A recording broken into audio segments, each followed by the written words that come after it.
Alloh taolo Qur'oni Karimda bunday marhamat qiladi. Agar Alloh bandalariga rizqni keng qilib qo'ysa, albatta ular yer yuzida haddan oshib keturlar, lekin u o'zi xohlaganiga o'lchov bilan tushiradi. Albatta u o'z bandalaridan o'ta xabardordir, o'ta ko'rib turuvchidir.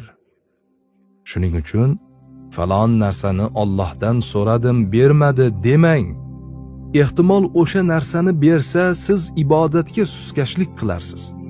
Balki siz istagan paytda emas, sizga manfaatli bo'lgan paytda o'sha narsani Alloh sizga berar. Shuning uchun vali zotlar innalloha yamna'uka likay yu'tiyaka, ya'ni Alloh senga berish uchun sendan to'sib qo'yadi deyishgan. Sen menga kerak deb o'ylagan narsalaring aslida senga zarar bo'ladi. Qancha so'rasang ham Alloh senga uni bermaydi. Allohning bu ishi senga nisbatan rahmati va fazlidir. Allohning ato etmagani aslida bergani hisoblanadi. Alloh taolo bunday marhamat qiladi.